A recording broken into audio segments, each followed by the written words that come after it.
Welcome to the Awaken Heart Podcast. I'm your host, Nancy Walters. Get ready to create magic and miracles as you lean into your heart's desires. I believe not only does the heart want what it wants, but it knows. This show is a weekly deep dive into what it means to live from an awakened heart. I'll be sharing inspiring stories and real conversations with people just like you, who have turned the ordinary into the extraordinary. My mission is to show you how you too can be connected and heart-centered in every area of your life. Your journey to aligning with more love, more joy, and your wildest dreams come true starts now. Hello, and welcome back to the Awaken Heart Podcast. I'm your host, Nancy Walters. And today I've got a fun little treat. So I have my friend Alexia Melocchi on. And while we had one conversation of mine, it kind of turned into a fun little chat about all things Hollywood, feminine, finding a great man out there. If you know of anybody, we're looking, and just about what it means to be a woman in Hollywood and how she can hold her own without giving up her femininity, to wear it, to embody it, and to come from that place to getting things done without having to sell herself out and be like a man in Hollywood. Because let's face it, Hollywood is, when it comes to the producing end, it was pretty male dominated. And Alexia knows how to be in the business while still dropping into being her soft feminine self. So that's what's just so fun about these conversations. We think it's going to go one way and it goes completely another way, which happened today. So let me give you a little bit about Alexia Melocchi's background. She has more than 20 years experience in Hollywood, and she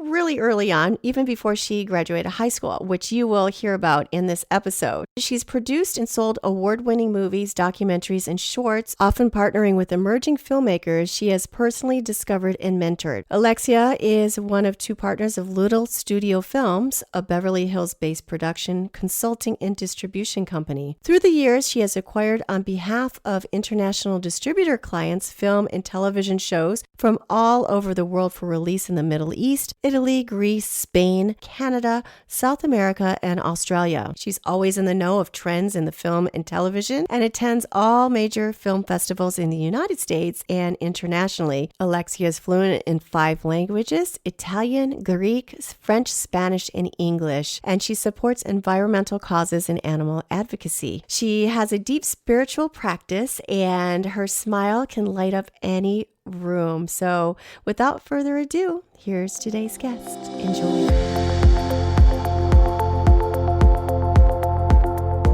Hello, Alexia. Welcome to the Awaken Heart Podcast. So glad to have you on. It is such an honor and joy to be with you, my dear friend Nancy, the goddess divine. I just love it. We can talk about girly stuff and being women in this crazy world that we live in. I'm so thrilled. Thank you for having me. Yes, I'm so excited to have you here. For everybody that doesn't know, I met Alexia through the Facebook Live Challenge we were all in last year. And we met in real life because we decided to take it off of the virtual and meet in person. We both she lives in Beverly Hills. I lived in Marina Del Rey. And we did an amazing beach walk. And let me tell you, this woman's energy, she has got a smile that splits from ear to ear. And just meeting her in person, she's just got such a warm, generous spirit, and her enthusiasm and her big heart comes across in whatever, like in person, it comes across through her posts, it comes across in her videos. So this is a woman that I can really relate with, and she's such a beautiful soul. Oh, thank you so much. The feeling is mutual. I actually remember then you're talking about the Facebook Live Challenge that you were probably one of the first videos that I started following when you were doing your Facebook Live. And I remember you had this flawless skin, and I think you were in Spain on some convention, and you were basically recounting your adventures and being in Spain and what it was felt like. And you were so spontaneous. And then I remember you did a great video about your birthday and being in Arizona. And I was like, oh my gosh, I said, she's so easy and in front of the camera. And I'm like, is she an actress? I wonder what she's doing. And like, I started clicking on your profile and I'm like, ooh, okay, she's had some background in the entertainment business and I need to like meet this woman. And that was that. Yes. You and I had a long walk in Marina Del Rey. We talked, probably walked like 5-6 miles. Yeah, So, that was what was great about living over there. And it was so great. And then we met up again at Agape because the Agape Spiritual Center on Wilshire now instead of Culver City. So that was nice too. yeah, we met with my client, Barbara. Remember, I hooked you Yeah. up with her, who has a TV show. And then we all went to have brunch At Henry, the at the Henry. Henry. I love that Strange place. times. I Yes. love that place. And you know what? I actually don't even think it's open anymore. I walked What? by there a few times, and I think they are one of those restaurants that got really hit really bad by COVID. And I don't know if they're gonna come out, which is Oh, really no. sad. It's Oh so no, that's sad. so sad. That's so Yeah. sad. I know you were just saying how upset you are because California's in lockdown again, right? Or can you Yeah. still go out? No, we have to wear a mask. It's just that they decided, of course, on 4th of July weekend of all times, they decided to basically have us close all the bars, close all Oh the no. restaurants, no fireworks, no beaches, none of that.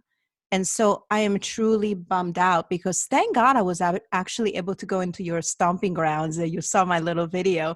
I Hmm. was in Marina del Rey with a girlfriend of mine, and it was great. And it seems everybody was, behaving, but who knows? It's crazy world we live in. Yeah, I need it's some crazy. female energy in our governments.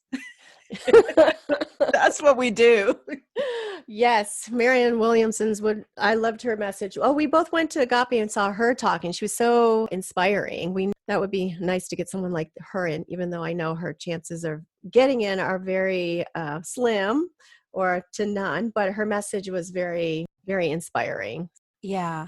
I was thinking about that and Marianne Williamson because I feel that one of the things that women have, and I think men have a little bit less of, is women do not have to control so much their environment. They can just sit and embrace with it and just be with it. And I feel that there is such fierce competition in government as well, in any position of power, where everybody needs to at least pretend that they are in control, or at least show that they're in control, because somehow if they show that, they feel like they have significance. And I feel that's something that many women, especially the women who embrace their godly feminine like you do, and I feel like I try to hold on to mine as well, is that we do not feel that we have to control every single situation. We can just allow for things to be the way they are. And that's something that I was thinking about when we're talking Mm-hmm. about politics. Yeah, it's the women allowing things to be in the flow and softening and creating balance. Yeah. So, Alexia, you have such a really amazing history in the entertainment business. So, over 20 years, that's really amazing. And you've created so many documentaries and films, and you've traveled the world with a lot of the festivals. And can you give us a little bit of your background about how you got into the business? Yes. First of all, I have to say, Nancy, I love that you said 20 years. Let's keep it 20, although it's technically 30, but then 30 Wow. would give away my age, even though I started at 17. But so we don't really want to know. Let's pretend it's 20. It's not good enough for that. No, I just happen, sometimes you're destined to do certain things. And I always had this fascination about movies and TV. Like I literally grew up, watching Happy Days and Dynasty and Dallas and Chips. Mm. And then, would see movies like Staying Alive. Again, that's giving away my age, but Mine too, whatever. Alexia. Mine too. Those are just make me very reminiscent. Yeah, right. And then, I started watching all these great films, Moscow on the Hudson and The Prince, Sign of Times when I was in high school. And I just felt artists are such special creatures.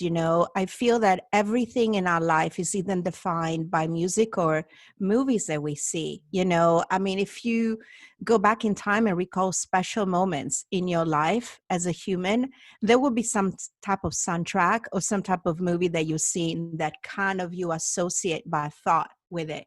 So I felt that the entertainment business was a very powerful medium. I did not know how I was going to go into it.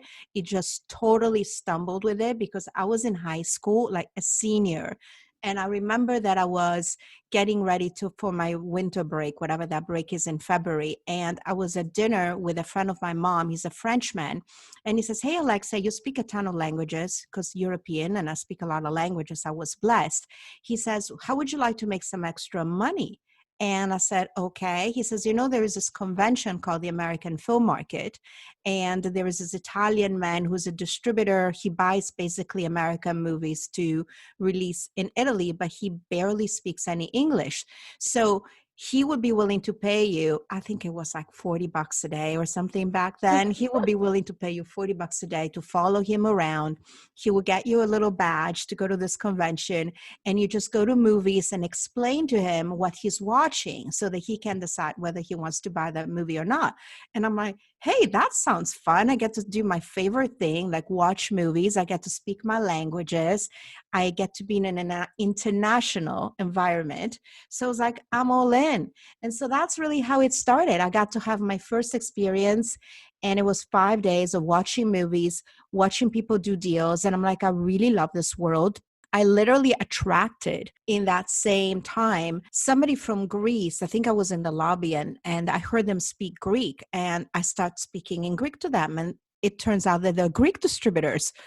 So they're like, "Hey, what are you doing?" And I'm like, "Well, I'm helping out this Italian man." And they're like, "Okay, do you want to help us too?" So Wow. I found myself, by the time this convention ended, without even having graduated high school, that I had people willing to pay me literally to watch movies for them, give reports of whether the movies were good or bad, and then help them, because of obviously speaking their language, to negotiate those deals. And that's really how it all started. Crazy thought. I was doing my first Cannes Film Festival literally a month before graduating high school. Oh my I got God. myself on the flight, and I had no idea where I was going to stay because I couldn't afford, obviously, a fancy hotel. So I ended up in this hotel about 8 miles out of, the Cannon Beach. It was bizarre. I didn't even I had to take a bus to go to the actual Cannes Festival. And that's how I did it. But it was just pure passion, drive, and it was just so glamorous. I mean, how can you say no to that? Right. No. So that's how it all started, long and short. And you were just not even out of high school, and you're in the south of France at Cannes, one of the most glamorous events of all kind. I was out there once, just we left the day before the Cannes Film Festival started, and we went to Hotel du Cap, I think, and we saw Nicole Kidman was there, and all these she was talk about gorgeous woman, statuesque. She comes up. But for you to be that young and being ushered out there, you probably couldn't drink back then unless you could drink then, because the clubs, and I've heard, tell me some stories from Cannes. Tell me something. Tell me one of your most memorable. Well, I have to say the first year, it was sort of like getting my feet wet into things. So it was kind of tame. I'm not going to lie to you, because literally, again, I was staying in this hotel, was far away from the action. But the next year, because right after I finished high school, then I ended up getting hired by this movie sales company, where basically they said, "Oh my God, she speaks all these languages. Let me hire her to go to all these conventions. And she's a great salesperson. She's got personality. Let me have her come so that she can basically use the languages." And so my next Cannes that I went to, I think it was pretty epic, because I mean, here you are, or here I was, barely 19 years old. You know how it is in Europe. They Yes. don't care. You can drink at 15. So I could go to clubs. I could do all that. Who cares, right? But I remember that one of the first most vivid and epic memories for me of the Cannes Film Festival, I think it was either the second or third year that I went, because of course I started going there every year, once I started working in the business, was the famous Madonna party. She had come out with Truth or Dare. Oops, I should turn off the notifications. Sorry about that. Anyway, restarting. Okay, one of the... Totally fine. Why am I And take two. Take two. All right. So going back to that, one of the most epic, memorable experiences as a newbie at the Cannes Film Festival was actually going to the most sought after party in Cannes, which was a party for Madonna when she did Truth or Dare. Remember when she went on the red carpet and she was wearing this almost The dominatrix, sort yes. of like the Mhm. bustier from Mhm. Jean-Paul Gaultier, that sort of like it was a scandal because she wore that. I was there, people. It was Mhm. incredible. And my friend, he was the guy who was selling that movie, that year. And I remember it was the most sought after ticket to go to that party. And you had to give your passport, for security and everything. And he got me invited, of course, because I knew him. We were friends. And I find myself in this incredible at the yacht club in Cannes. And everywhere I look, there is like stars. I am sitting and I'm seeing Mick Jagger, and then I'm seeing Tina Turner, and then I'm seeing Madonna like dance with her famous dancer. She was like this tiny little thing, right? But she was owning it like the true queen that she is, right? It was incredible. And then this is my little side gossip story that I'm going to tell you. Show a little Hollywood dish is Robert Downey Jr. was there because his movie Chaplin was premiering, and he was there on the dance floor, and I had the biggest crush on him you could ever think. I usually don't get starstruck, but when I see him and I saw that he was there dancing, I thought I was going to pass out. I literally thought I was going to pass out. So this friend of mine, he's like, Alexia, do you want to meet him? I'm just going to go and push you to him. I'm like, no, please. I want to meet Robert Downey Jr. I'm just going to die. He brings me over to him and he starts dancing with me. So me, this little 19, 20-year-old thing, starts dancing with Robert Downey Jr. And then Robert Downey Jr. tells me, you want to go to my yacht and go visit me or have a drink after the party. Well, we all knew what we wanted. He had the scarf and he would Mhm. like keep putting the scarf on my neck, like to pull me closer. I was like, okay, I have a crush, but I'm not like that crazy to like literally go and sleep with Mhm. him. I was a, nice little girl, good girl. but, but that was a fun story I had with Yes. Robert Downey. And then he went to jail and then he was drinking and then his career spiraled out of control. And then he came back out swinging, thank God. Yes, very much. I have my own Robert Downey Jr. story Oh, as well. I uh-oh. don't know if I'm going to go through the whole details. No, nothing with me, but yeah, we were at his house probably the same year because I was probably 18. I had just turned 18 or 19. And he actually lived in Charlie Chaplin's old house up on Kings Boulevard up at the top. Yep. So we had gone to the party. I think it was Club 2020. Do you remember that back in I LA? remember Club To 2020. meet everybody there. Like it used to cost like $20-$30 to get in. Drinks were so expensive. I mean, we knew people, we got in, and we ended up with like Sean Penn and some other people, and I think he was just breaking up with Madonna at that time. They weren't together anymore, and we ended up going to this party at the house afterwards. And then my friend left with Robert Downey Jr., but she was driving us, so we had to go back to get her to his house to get her because we needed a ride. We didn't have Uber or anything back then. This is like 1998 or 99. And he was up in the room with her, and then yeah, so he came down with us. We're just sitting on the couch and looking at pictures, and he had pictures of Sarah Jessica Parker up on his I think he was still dating her at the time. And then someone called and we answered the phone. He got all upset. I'm not going to go into the whole story because I don't want to dish dirt. I'll tell you another time when we get off everything, but it Yeah. was really interesting. He's like, he came down, he ran out to get something, came back in, and he's like, you girls, you're from Michigan. Ooh. Well, So you see, those were the good days in LA, right? I yeah. mean, I remember those days of like Club Roxbury and Mhm. Whiskey A Go Go, and then going to Bar One. I don't know if you remember Bar One. I used to go there all the time. And That was I remember, Barfly. yeah, that one too. And remember where I think that was the hangout of Prince. And I Mhm. remember I even got to, so I got to dance with Prince, and he used to go there all the time. And he used to wear this really tight pants and his butt cheeks were showing, like literally they Oh, I had remember. and he would go around sucking a lollipop. I mean, like, how crazy is that? And we got to live those days. I mean, Mhm. I got to hang out with the Dallas Cowboys. I got to dance with George Michael. But I think LA, the club scene was so much more open back then. It's Mhm. not like what it is today. There were like this hangout spots, like obviously 2020, where the same people would go to. And you Mhm. would get to meet all this, filmmakers and celebrities and, Hollywood types. and they were private as well, Hmm. like the VIP room and everything. Those were good days, Wasn't there Club Vertigo? That just popped to mind. Club I Vertigo, right? love Yes, Vertigo. it was Yes. Vertigo, and I wasn't even old enough to get in, but I had a fake ID since I was 16 years old. So we just go in and we just dance. I'd buy one drink.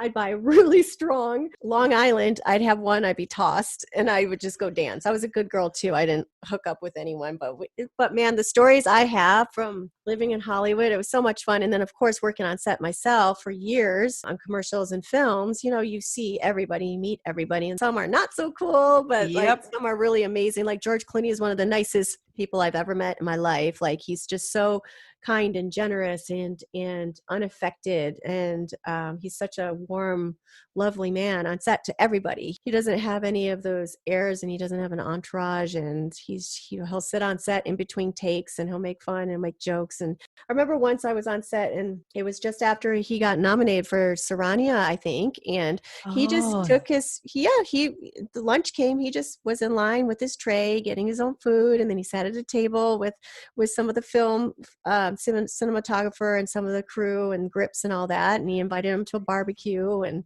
yeah, he's just really cool. yeah. Those are like the great stories I think that everybody has. Like I saw Angelina Jolie, and she was in line at the Rite Aid in Beverly Hills Hmm. when she just got Maddox, when she first adopted her first child. And she was just literally off of Lara Croft. And I remember I was standing literally behind her, and I was like, I think her and Charlize Theron are probably like the two most gorgeous women that Hollywood has ever Hmm. had. I don't know. I Hmm. could be totally wrong, but she was just stunning. Her skin was flawless. I was just thinking, oh my God. I mean, lucky girl. Lucky girl. It was so great. But no, I think it's so funny that you and I hang out in the same places, and then here we are meeting each other like 20 years later, 25 Yeah. years Yeah, later. club. What's a club, right? Like, you want to go pop some bottles? No. No, If it's no. past 9, I ain't going. Yeah, no.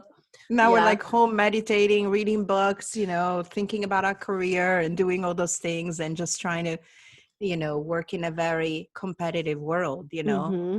So there we go. Yeah, and you just did virtual cans, right? Yeah, that wasn't that great, to be honest. I mean, I have the background. As It's you not can the see. same. So she's got the background right now. Her screensaver is like she's It's the on a dock. American Pavilion, believe it or not. It's Oh like my the gosh. view from the terrace of the American Pavilion. Hmm. That wasn't that great. I think again, I don't know. I don't know if it's a woman thing. It could be maybe just a personality thing, but I am somebody that likes to have 3D experiences with people, which is why Hmm. you and I ended up meeting and going for a walk on the beach and feel the energy and feel the vibes of the other person. And just to be in front of a Zoom thing from like 6 in the Hmm. morning until like 11 o'clock at night, it just Not felt the very same. impersonal, versus just there's like this excitement that when you're there and you're looking at movies and you're experiencing them with other people, Hmm. like before anybody else does. And I have to say, I mean, I got some previews, which I have to tell you. I'm going to give you a little scoop here, and I'm really excited about. And maybe I shouldn't be talking about it, but I don't give a shit. What are they going to do? I got to see. Check this out. I got to see a preview of the only movie that got shot during a pandemic. Mm. Michael Bay did a movie. He literally filmed a movie during the freaking pandemic. Can you After they believe shut that? everyone down? Yes. Good for you. Go, Michael. Even though I have worked with him before, he's not an easy person to work with. Yeah, well, he likes to do the supermodel commercials, right? The Oh Victoria's yeah. Secret ones. That already says it all. No, it was just amazing, I have to say. And they did not, I preface, they did not break the rules. Okay, so that we don't get any kind of crazy people calling Mhm. us and saying, what the hell, somebody broke the rules. They did not break the rules. What they did is they found a very brilliant way. Like the producers were watching this in the house, like with video cameras. And they had basically two actors that they were working separately, not even together. And they had like a little GoPro, and they were basically, going around and filming them. I'm not going to give away the plot, but it was like a very interesting, they shot a lot of real time stuff like the riots and like the Santa Monica pier being completely deserted with like the military Mm, people holding it. wow. They literally shot what was happening in real time. And with some really great editing, they built a storyline around this whole thing with some actors. But it was done very Michael Bay style. Mm. And I got so excited. More than anything, it's like somebody rebelled. And Yes. they found a way. They found a way. When there is a will, there is a way. I always believe that. Yes. Revolution. Viva revolution. We're ready to stage our own. I'm ready to. Fourth Ye- day, fourth month in this lockdown. Again, I think they need to embrace the feminine, which is why Mm-hmm. I love what you did. I mean, when you were talking to me about your radiantly divine, and I'm so glad you're doing this podcast and you're having empowered, women who are completely at ease and comfortable with being in a strong, warrior world where they can also be a queen, they can be a lover, they can Mm-hmm. be a magician, but they can also be a warrior when they need to, Mm-hmm. right? I think there is this misunderstanding, and I'm sure you get that in your kind of world as well, not just in the movie business, but there's this misunderstanding that the woman, in order to get ahead, basically has to have balls. And if she controls the room with just her presence and trust her skills and her ability and her intelligence, and she doesn't feel like she has to become like a man in order to be acknowledged or be valued, there is something there. And I feel that there is a lot of women in Hollywood, especially on the business side, that somehow they feel they have to become bitchs, they have to be sort of like nasty and mean and rough, and have to get, you have to call me there, and you have to do this, and you have to make up your Mm-hmm. mind. That's not how you get the deal done, people. I have never had to do this. I Mm-hmm. refuse to do it. Mm-hmm. Rebel. Yes, with honey, like you like sweeten them with honey, like invite them in, your sticky sweet honey. There's ways to do it. And how have you done it? Because like Hollywood is typically a male dominated business, especially in the end that you're in. What would you say to a woman that wants to break in? Of course, what you were just saying now is to own your feminine and live from that space. So what would you tell somebody wanting to get into Hollywood and to get past all these barriers? I think we're living a very good time right now because, of course, there's been the Me Too movement that now is protecting a lot of us from unsavory incidents happening. And I feel that in the old days, they used to say to an actress, oh, if you're saying showing off your cleavage a little bit, not because you're trying to get a part, but just because, you enjoy it. You enjoy You got having a boobs. look. You got boobs and you got legs and you just want to wear them, wear a nice little flowery dress and show your legs off. They will say to you, oh, you must be a tramp. You're trying to get onto the casting couch, or you're trying to seduce, or you're trying to do that. And I think we're a little bit more protected right now with that. So where the woman can actually, I think they're changing that too on the executive level. I used to remember that there were women who in high level positions at talent agencies or studios where they felt they had to always wear jackets and prohibited things like pants and whatever. And now they're owning it. They Mm-hmm. will wear a nice, obviously conservative. They're not going to go Right. blow it all up in the Mm-hmm. wind. But I think I would say own yourself, just know who you are. And remember, use your femininity not to get something, but to facilitate something, which is a little different, I feel. Mm-hmm. I love that. So I think there is a fine line between that. And listen, if you can do a deal and you look good and you look, you have nice bling and you're well dressed and you have that air, men are going to be attracted to them. It's not about your size, your age, how you're dressed, but it's really that essence. Men is always going to be attracted to the essence of the feminine. So use that to your advantage, right? Mm-hmm. Just don't lead with it with some sort of a secondary purpose With an that that's agenda. what you're going to use to get you place. Mm-hmm. Just facilitate Mm-hmm. it. Embodying it. It's like you're embodying that because it's who you are, who she is, and she owns it without having ulterior motives behind it to get something from it. She is it, right? Yes. I love when I did that pop-up class with you. That was that you were trying, not you were trying. You did this pop-up class to do your master Radiant, class or yeah, mastermind. unlocking That was feminine very power. interesting. And I love when you were saying to just like ground yourself, like drop into your belly, like drop, and Mm-hmm. just get grounded because feel the earth, feel the mother earth. By the way, speaking of that, and again, have you heard about Julianne Hough's Kinergy? Mm-mm. No. Oh, okay. So Julianne Hough, as you know, her and her brother Derek, Dancing with the Stars, they're Mm-hmm. amazing dancers. They're both into Tony Robbins thing, believe it or Mm-hmm. not. And she created this thing at Oprah. I went to see Oprah, which was literally like a week before we Oh, shut you down. got to see her. I want to go to Yes. that tour.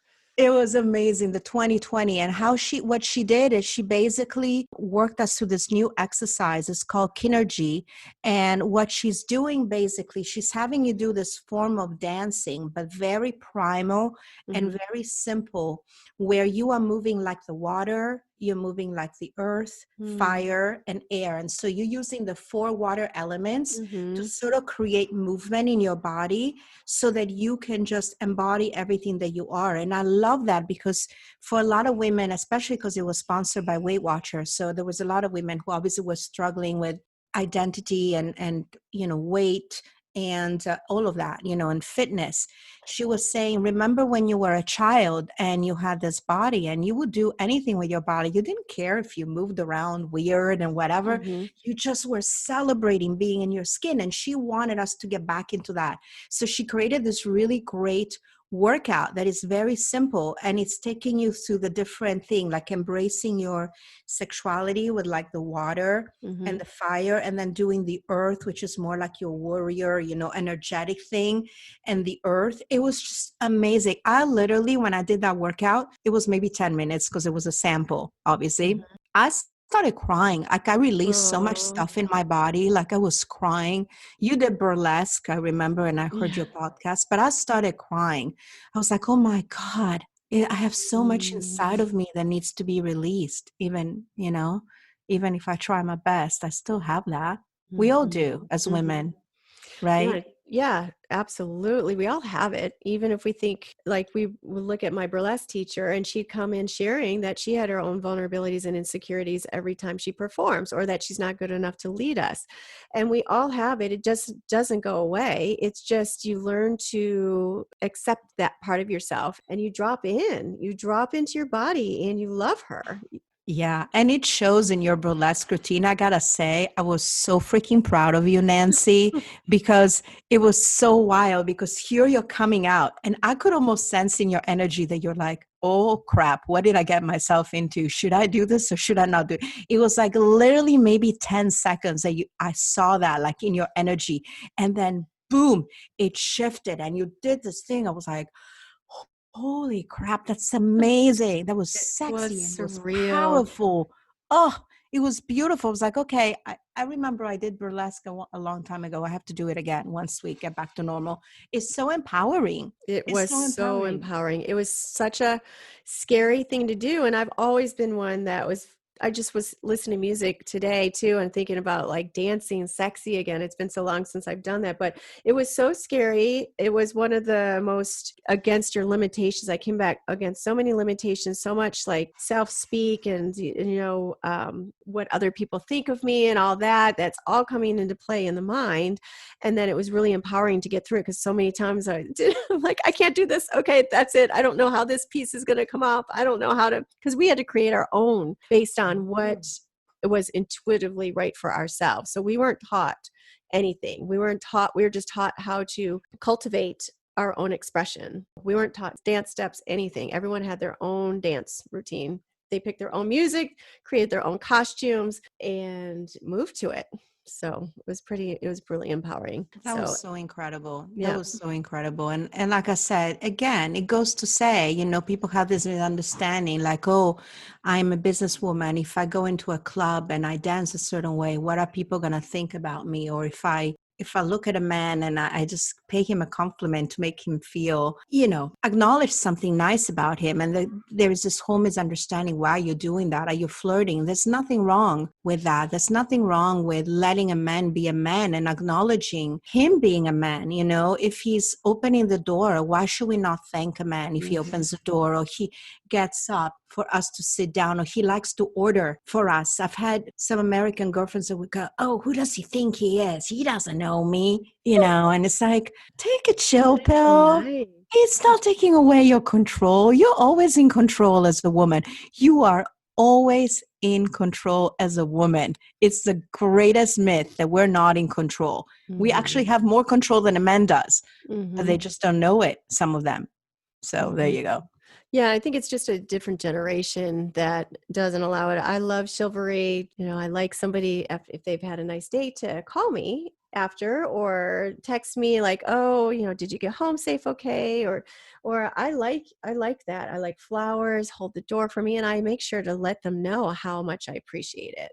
And I know you were mentioning recently too that you're ready for a man this year, and you just got into Tony Robbins' virtual UPW. Yes. Because that is what you want. You're ready for your man. Can you believe it? Somehow it really hit me. I mean, here I am always trying to say, oh no, I'm not going to go into this UPW thing. And, I love Tony Robbins, but just like, can I handle it? But then I have to say, when he did all these lives and I got to see how he was talking about his wife and the love and the partnership that they had and being equals and wanting the same things and all of that, it looked so amazing. I was like, I really want that for myself, And it's interesting because I like what he said. You write a list about what you do want in a life partner, but you also have to write what you don't want.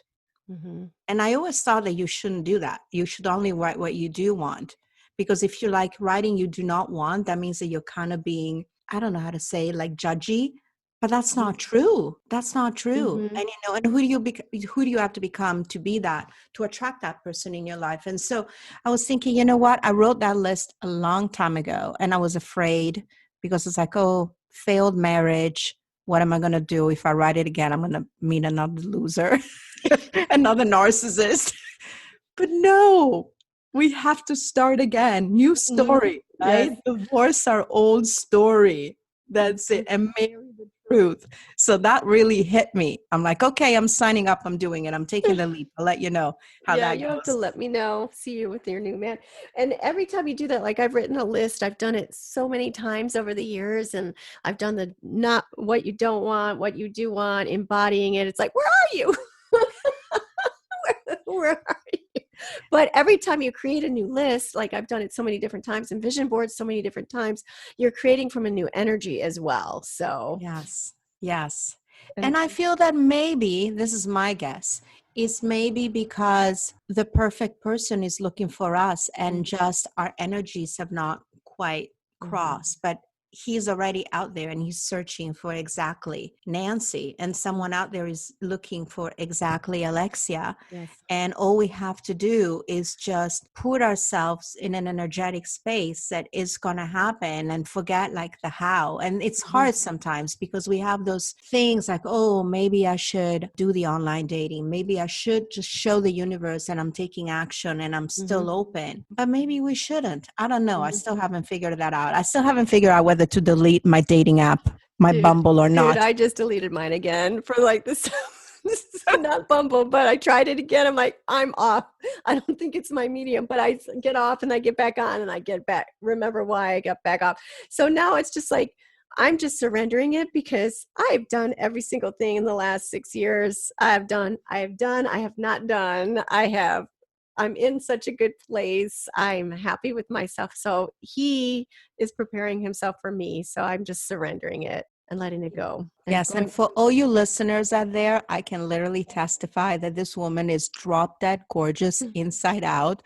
And so if there's anybody out there listening, you never know. Maybe you'll get a review out of the blue from some dashing man who says, I have to meet this woman. Why not? Yes. I am there to put the ad for you. I am making a casting call for the knight in shining armor of I love Nancy. There you go. give give me the King of Wands, the Knight of Wands. Yes. Yes. Oh, Lordy, Lordy. Yeah. So, any of you listeners, myself and Alexia, if you know any dashing men that you can send our way, emotionally available, emotionally stable, financially stable, and Yes. and knows that chivalry is not dead, right? And own their masculinity as Yes. well, Yes. completely. Right? Yes. All right. You want a blonde? You want a brunette? You got like choices here, Yep. Choices. which is awesome. Oh my gosh, so Oh funny. God, that was fun. That was so great. So, Alexia, so a partner is in your future UPW. I know you launched your own podcast as well. So, Alexia is one that was in, you were in the podcast accelerator. Yeah. And we launched, how many were there? 37? I think we launched on April 22nd. Oh, no, April 21st, which was my birthday. That's Oh, when both of you and I launched, and we were, giving each other advice on our covers, on our podcast mm-hmm. covers. I mean, obviously mine is about show business. It's called The Heart of Show Business because, I'm all heart. And I feel that show business still has heart in spite of what people may think. And I want to promote and inspire and uplift and educate anyone who really wants to know about those great little stories of survival and accomplishments and dreams made, because we all want that, right? It doesn't matter whether we want to be actors, directors, we want to be realtors, we want to marry. Really, it's about fulfilling our dreams and being passionate. So I felt that that was a good medium for me to express myself and invite some cool guests. And I hope you'll be one of my guests, because I want my listeners to hear your journey as you were going as an actress and model and what it's like. So that's going to be an interesting Yeah. one. Yeah, Yeah. sure. Yeah, and you're so enthusiastic. You said, I found my calling, podcaster. So excited about it. I'm loving it. I'm loving it. And I'm actually even taking it even further, which is something that we all should be doing. Obviously, we need to constantly create content, right? Whatever that content is. And right now we have this opportunity to be in the world's biggest stage, which is the virtual one. So we need to take advantage of that. So you know what? I said there is no productions going on. Obviously, I can film my movies. 2 of my movies went belly up. I mean, they didn't go belly up forever, but at least got put on hold because we can't film. I mean, one of the funny things, another side story. So now when there is like two people have to kiss in movies. The only 2 people who can kiss in a movie right now is if they're actually real life husband and wife. So what they'll do is they will take, say, in Bold and the Beautiful that started filming, the guy will kiss a doll and then the girl will kiss a doll and then they will put them digitally together. This is so insanity. Yes, it's so crazy. So I'm thinking, okay, there's no movies happening for me at What least. world are So we living in? This is insanity. Oh my God. This is like something you would have produced a couple years ago. I know. It's so funny. I'm talking to a girlfriend of mine. She's an actress and she's putting herself up for auditions for commercials. And she's getting turned down all the time because she's always like the mom figure or the wife or whatever. And they're actually looking for people who are not even real life actors, as long as they're families, so that they can shoot them, because that means that they're not going to give each other COVID. I have Go seen figure. casting notices because I still get them, and it's a lot of real life families, real life couples, real life bizarre casting calls. It looks bizarre, but I do have a friend that just finally got a call sheet recently or a pre-production, and he couldn't have been more happier because they're going to start filming again. But man, the strict restrictions around it, I just can't even imagine right now. Crazy. It's crazy. Like if you want to audition right now, you have to wait outside. You cannot use the bathroom. If you want to go pee, you have to hold it because they won't let you use the bathroom. Jeez. It's just crazy things that are happening. I'm telling you. So yeah. So I mean, I'm doing the podcast. It's keeping me busy. And then I'm also creating 2 digital series, and actually 3 that I'm doing on my YouTube channel, because I figured, hey, we got, LED lights, we got mics, we got content, we got great people to put on, and we can edit, so we can just build like a little bit on the unscripted world. And that's really what I'm working on these days. So Great. I So should come see you in Oregon, I would by the love way. that because I don't think I'm getting on a plane anytime soon. I need to go see my family. But yeah, it's beautiful here. Today's a little wonky weather, but it's, the best time of the year to come is in the summer and in the fall. It's pretty epic and it's great. I Yeah. love it. I heard that the Amtrak train ride is Mm. amazing from here Mm. to Seattle. I have a friend of mine who just took it. So maybe I'll take a train and I'll come and see you in I would love Oregon. that. I'm open for it. I'll be around. I might take off for 2 weeks in August, depending. I'll be around. I would love for you There to you visit. go. Let's find Yeah. ourselves like how do you call it? A woodman or something. Would A man from the woods. A Paul wild burly man from Paul Oregon. Bunyan. Paul Bunyan. This has been like Real Talk with Alexia and Nancy. Tell it Yes. like it is. Yes. It's been Oh, so great. yes. Well, let me wrap this up. It's been so wonderful just chit-chatting with you. We went all over the place from Oh show yeah. business to starts to finding a man to to our little like Hollywood stories. I always like to end with asking my guest, what do you feel it means to live from an awakened heart? Ooh, that's such a good question. I think an awakened heart is a heart that is fully open. Even if it's broken, it needs to be broken open because Mm. that's when the light comes in. I stole that quote. It's not mine. I'm not going to I say that know. it's authentic, but I really love that because the heart is where we live from. So to me, I've always lived my life with heart. I always go by my emotions, even if they're all over the place. It doesn't matter. I'm feeling things, that means I'm alive. And the Mhm. heart is a testimony that we are alive and breathing and feeling. And that's really what the world is about, is to feel, right? Mhm. So you can only do that from a place of an awakened heart. So there you have it. Such a beautiful answer. And if people want to come look you up, where's the best way to reach you? Oh my goodness. I know I was supposed to give you all my social media handles, but I'm all over the place. I'm on Instagram under at Lexi Bella or at the Heart of Show Business is another one of my Instagram handles. You can find me, my name and my last name on Facebook. I have a public figure page, and then I also have my regular Facebook page, which is mostly just for friends. Twitter, I don't even know my Twitter handle. I guess it's at Alexia Melocchi. I guess just Google me. Use Google. I'm there. I'm everywhere. I'm on LinkedIn. I'm like everywhere. I'm not hiding, that's for sure. So you Oh, can find me. Yeah. yes. And I will have that information in the show notes. Yes. It's been Yes. so great. It's been My so great. goddess. It's Yes. been so great. So good speaking with you. I hope you have a wonderful 4th of July, whatever the heck you can do. No I'm laughing gonna matter. create I'm gonna create fireworks in my head. That's what I'm gonna Yes, do. right, right. You and I both have gone through this whole COVID thing, like solo, single, right? I mean, I've Yeah. been lucky I got to go into work. At least I'm around people, but then I go to work. I do my signings, I come back and go for a walk. And I've been getting out early the last 2 days. And I come back and I get something to eat. And then at 6 o'clock, I'm sitting on the couch. I'm like, well, what do I do now?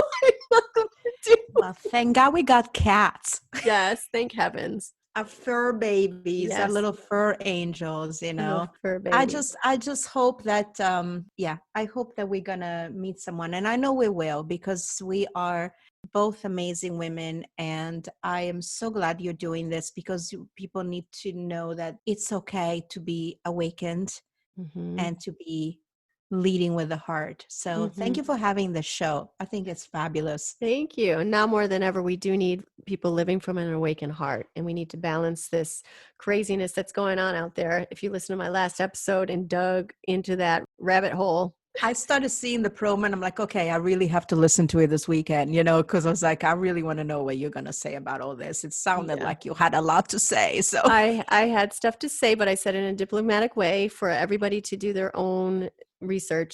I love it. Rabbit holes are my favorite places to go. And I actually dressed up like Alice in Wonderland, and I actually look like Alice in Wonderland. I have to send you a Yes. photo. So there's nothing wrong with going down rabbit No, holes. as long You as you can dig yourself discover back up. gems. I did. I got Yes. down there. I was like, oh, I have to come back up. Like I got to stay off for a while. I got to get my senses back. But it was what I found was so disturbing. But it's knowledge that empowers me to like not follow along like a hypnotized Yeah. I just got a picture of what was that? The Night of the Living Dead. What is the Living Dead show? That's what it's Yeah, like. like a Yeah. zombie, Yeah. like some of the like Stepford wives, like a little robot, like sheep. Poor Well, sheep, they're lovely that's what creatures. they're all calling everybody now, sheeple. So I didn't want to say sheep because people are getting so offended about it. Oh my God. They're getting so offended. We're following. Anyway, we're getting off subject. That's a whole other discussion. That's like episode 2, political conspiracies and social conspiracies. There you go. There we go. That'll be another episode. Yes. Well, this has been fun. It's been just a girl chat. So I hope you enjoyed this episode with Alexia and I. And this beautiful smiling face woman just makes me smile every time I see her. Thank you for listening. We'll be accepting resumes of great romantic candidates. Thank you. And with that, thank you for joining us, and we'll see you on the next one. Thank you for listening to this week's episode of the Awaken Heart podcast. If you've enjoyed what you've heard today, share it with a friend. And if you haven't already, head on over to your favorite podcast app to subscribe, rate, and review. If you have any comments, questions, or feedback, you can reach me at theawakenheartpodcast.com.